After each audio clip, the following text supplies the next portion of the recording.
اللہ تعالیٰ نے ایک ایسی نعمت اور دولت سے ہم کو سرفراز کیا ہے کہ ہم اس پر جتنا بھی خدا کا شکر ادا کریں وہ کم ہے۔ وہ سب سے بڑی دولت کیا ہے؟ وہ ایمان کی دولت ہے۔ ہمارا مومن ہونا، مسلمان ہونا، یہ سب سے بڑی نعمت، سب سے بڑی دولت ہے۔ جب ایک آدمی کو اللہ تعالیٰ ایمان کی دولت عطا فرماتی ہیں، یقین کی دولت عطا فرماتی ہیں، تو اس کے اندر ایک دوسری چیز پیدا ہو جاتی ہے۔ من کان یؤمن باللہ والیوم الآخر، جو شخص بھی اللہ پر ایمان رکھتا ہے اور آخرت پر ایمان رکھتا ہے، تو معلوم ہے کہ ایمان پر، اللہ پر ایمان اور آخرت پر ایمان، یہ انسان کو اچھے اعمال پر لگاتی ہے۔ آگے حدیث میں اس کا تذکرہ ہے۔ اچھے اعمال ہیں، اچھے اعمال میں اعلیٰ درجے کی عبادت ہے نماز، اچھے اعمال میں اعلیٰ درجے کی عبادت ہے رمضان کے روزے، زکوٰۃ، حج، صدقات، خیرات، نوافل، اللہ کا ذکر۔ اچھے اعمال کے ثمرات ہیں ترک معصیت۔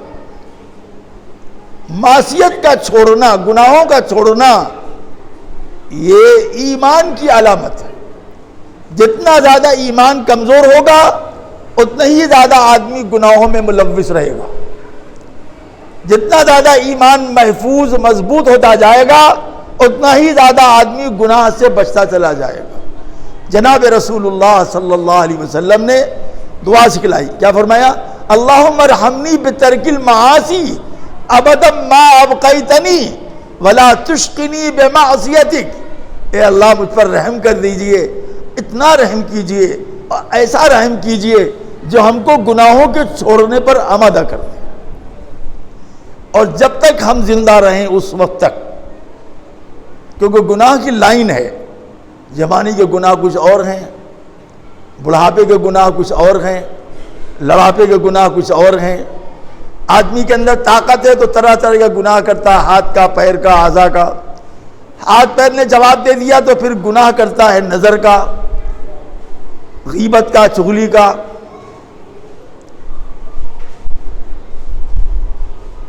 کیا فرمایا؟ اللہم ارحمنی بترک المعاصی ابدا ما ابقیتنی ولا تشقنی بمعصیتی۔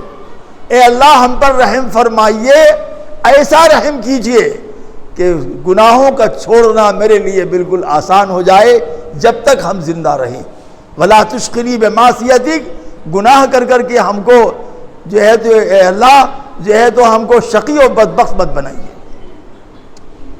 لیکن پیارے دوستوں، میرے بزرگوں، میرے بچوں، یہ چیز پیدا ہوتی ہے اہل اللہ کی صحبت میں بیٹھنے سے، صالحین کی صحبت میں بیٹھنے سے، نیک صالح لوگوں کی صحبت میں بیٹھنے سے، اللہ والوں کی صحبت میں بیٹھنے سے۔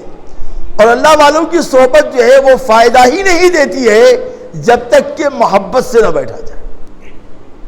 حضرت تھانوی کے ایک بھانجے تھے، ان کا نام تھا انجینئر ظفر، انجینئر ظفر ان کا نام تھا۔ ایک حضرت تھانوی کے بھانجے مہا ظفر عثمانی، ایک حضرت تھانوی کے بھانجے انجینئر ظفر صاحب، بہت بڑے انجینئر تھے انگریزوں کے دور میں،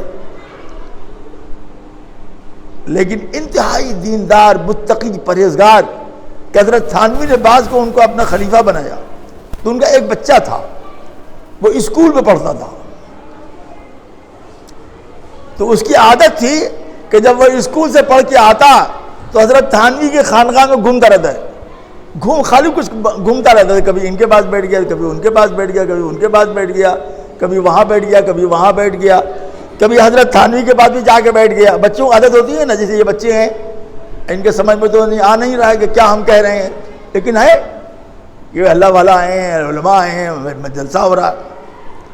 تو حضرت تھانوی ایک دن کچھ لکھ رہے تھے، غور سے سنیے گا، حضرت تھانوی ایک دن کچھ لکھ رہے تھے، تو دیکھا کہ یہ بار بار آ رہا ہے، کبھی خواجہ صاحب کے پاس بیٹھ رہا ہے، تو کبھی مفتی صاحب کے پاس بیٹھ رہا ہے، تو کبھی مفتی شفیع صاحب کے پاس بیٹھ رہا ہے، تو کبھی میرے پاس بیٹھ رہا ہے، کبھی میرے پاس اڑ کسی اور کے پاس بیٹھ رہا ہے۔ تو حضرت تھانوی نے لکھنا بند کر دیا اور اس کو بلایا، پوچھا کیا پڑھتے ہو؟ کہا میں اسکول میں درجہ 5 میں پڑھتا ہوں۔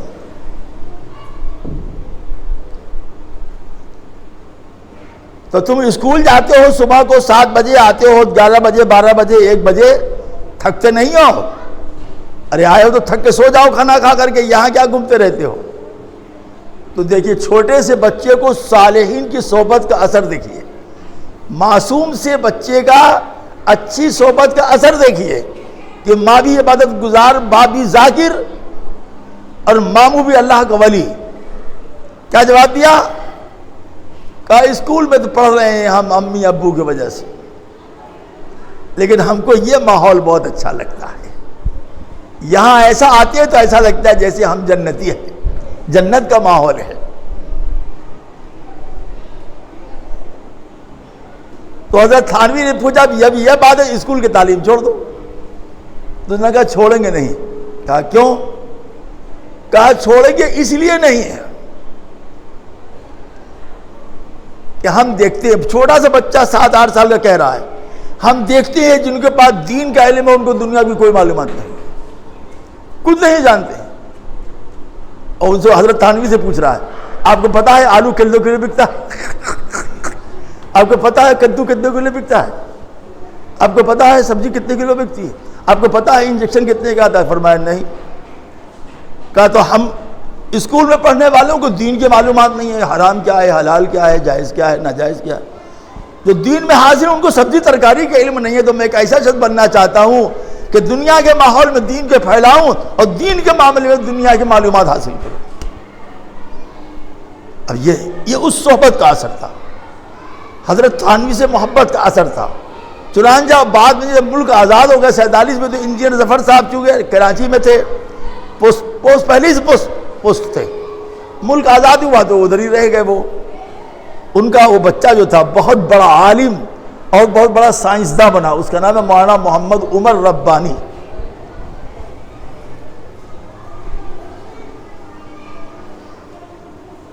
اللہ والوں کی صحبت میں بیٹھنے کا اثر جو ہے وہ دل و دماغ کو پڑتا ہے، سوچ پر پڑتا ہے، فکروں پر پڑتا ہے، ذکر اللہ سے قلب نورانی ہوتا ہے، لیکن صالحین کی صحبت سے قلب عرفانی ہوتا ہے، قلب میں معرفت آتی ہے کہ ہمارے اندر کیا کمی ہے، اس کو کیسے دور کرنا ہے، ہمارے اندر اللہ نے کیا خوبی رکھی، اس سے کیسے قوم ملت کو فائدہ اٹھانا ہے۔ ہماری ان مجالس کا مقصد ہی صرف یہ ہے کہ ہماری جو قیمت ہے اس قیمت کو ہم پہچانیں، ہماری جو اہمیت ہے اس اہمیت کو ہم پہچانیں، اور اللہ کے بندے بن کر اللہ کی سرزمین پر رہیں، اور اللہ کے بندوں کی کچھ بھی کریں، لیکن نماز نہ چھوڑیں، رمضان کے روزے نہ چھوڑیں، زکوٰۃ فرض ہے تو نہ چھوڑیں، حج فرض ہے تو نہ چھوڑیں۔ سب سے بڑی بات یہ ہے کہ آپ تھوڑی دیر اللہ والوں کی صحبت میں بیٹھیں۔ صحبت میں اثر نہیں ہے آپ کو تو اللہ والوں کے حالات پڑھیں۔ ہم کو سمانے پڑھنے کا بہت شوق ہے، مجھ کو یہ انتہا شوق ہے۔ اس شوق کا یہ نتیجہ ہے کہ میں نے گاندھی اور نہرو کی سمانے پڑھی۔ کوئی مسلک کا ہو، اہل حدیث ہو، دیوبندی ہو، بریلوی ہو، شیعہ ہو، ہم نے ہر شخص کی سمانے پڑھی اور آج بھی پڑھتے ہیں۔ سمانے کی کوئی کتاب مل جائے تو ہم تقریر نہیں کرتے، ہم وہ پڑھیں۔ اس سے جو چیزیں ملتی ہیں ان کے اندر جو خوبیاں ہیں، اس سے یہ سوچنے کا مادہ پیدا ہوتا ہے یہ خوبی میرے اندر ہے کہ نہیں ہے، یہ خوبی ہم کیسے پیدا کریں اپنے اندر کہ زیادہ سے زیادہ اپنی قوم و ملت کے لیے سود مند فائدے مند بنیں۔ انہوں نے ہمارے صاحبزادے نے تو محبت کا ذکر کیا، اللہ والوں سے عقیدت رکھو، محبت رکھو، لیکن ہمارے پیارے نبی حضرت محمد الرسول اللہ صلی اللہ علیہ وسلم کچھ اور بس 1 منٹ کی بات سن لیے، بڑے کام غور سے سنیے گا۔ اللہ کے رسول صلی اللہ علیہ وسلم ایک بات کہتے ہیں، عجیب و غریب بات، سال 2 سال 10 سال تو بہت دور کی بات ہے، صرف ایک سیکنڈ کسی اللہ کے ولی کے چہرے پر یہ بات نظر ڈالا اس نیت سے کہ یہ اللہ کے ولی، کیا فرمایا کہ بیت اللہ کا دیکھنا عبادت، قرآن کو دیکھنا عبادت، ماں باپ کے چہروں کو دیکھنا عبادت، اللہ کے ولی کو چہرے کو بھی دیکھنا ویسے ہی عبادت ہے۔ فرمائے 1 سیکنڈ، غور سے سنیے، حدیث کتنی کمال کی بات ہے، غور سے سنیے، بس بات میری ختم ہو رہی۔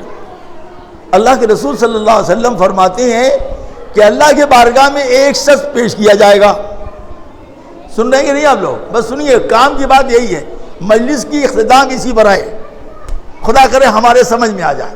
کیا فرمایا کہ اللہ کے رسول فرماتے قیامت کے دن ایک بندہ اللہ کی بارگاہ میں پیش کیا جائے گا۔ اللہ فرمائے بھائی کیا لے کر آئے ہو؟ وہ کہے گا جی جوا، شراب، حرام خوری، حرام کاری، جو گناہ ہو سکتا تھا سب لے کے آئے، آپ کو چاہیے؟ وہ کہے گا یہ ہم لے کے آپ کو چاہیے؟ کہ بڑا جری بندہ ہے، ایسے بولتا ہے۔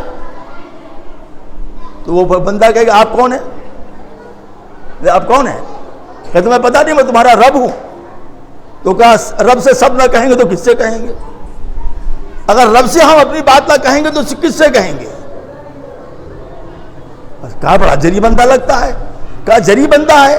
میں ایک دن گزر رہا تھا محلے کے محلے کی مسجد سے، ایک نورانی چہرے والا اللہ والا بیان کر رہا تھا، میری نظر اس پر پڑی تو میں کھڑا ہو گیا، اس کا چہرہ دیکھنے کے لیے کھڑا ہو گیا۔ اللہ اکبر، اتنا نورانی چہرہ! ایک ہم ہیں گناہوں میں آلودہ، کون ایسا گناہ ہے جو ہم نے نہیں کیا؟ ایک یہ اللہ کا بندہ ہے، چلو یار چھوڑو، ذرا سن تو لیں کہہ کیا رہا ہے، غور سے سنیے گا، ایمان تازہ ہو جائے گا آپ کا۔ کیا کہہ رہا تھا؟ میرا بندہ کہہ رہا تھا، آپ کا بندہ ایک نیک بندہ کہہ رہا تھا، ارے اگر تم نے اچھی نیت سے کسی خدا کے بندے کی اگر چہرے کو محبت اور عقیدت سے دیکھ لیا ہے تو وہ بندہ بھی جہنم میں نہیں جائے گا۔ ہم نے یہ سنا ہے، اب آپ ہمارے رب فیصلہ کیجئے۔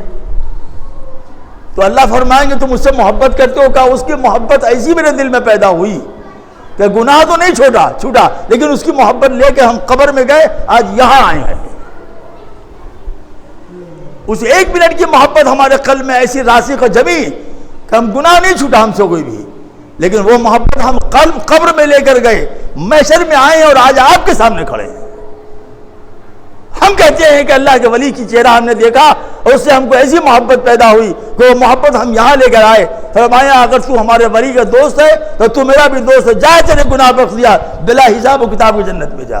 یہ ہے اہل اللہ علماء کہ چہرے کو دیکھنے کی برکت، صحبت تو بہت دور کی بات ہے۔ ایک شخص گزر رہا تھا گلی سے، جناب رسول اللہ صلی اللہ علیہ وسلم تشریف فرماتے، اس کی نظر پڑی، کسی گزرنے والے سے پوچھا کہ یہ کون ہے؟ نہ یہ رہیں گے نہ لا الہ الا اللہ پھیلے گا۔ تو نے کہا کہ ہمت ہے تو بڑھ جاؤ آگے۔ وہ داڑھی میں، غور سے سنیے، نقل کرتے ہیں علامہ، کوئی داڑھی میں اپنے، غور سے سنیے بات، ایمان تازہ ہو، اپنے دائیں ہاتھ کو داڑھی میں ڈال کر کے ایسے دیکھنے لگا اللہ کے رسول کو۔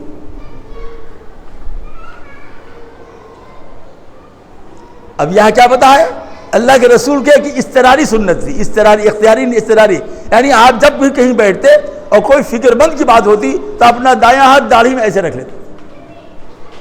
اب غور کیجئے، ادھر رحمت خداوندی جوش مار رہی ہے، ادھر رحمت خداوندی جوش مار رہی ہے، میرا رحمت للعالمین داڑھی دائیں ہاتھ سے دائیں طرف داڑھی رکھے ہے، یہ بھی رسول کا دشمن ہے لیکن دائیں ہاتھ داڑھی میں رکھے ہوئے ہے۔ اللہ کی رحمت کو جوش آ گیا، اس کے دل میں خیال آیا کہ ذرا اور قریب جا کے دیکھیں۔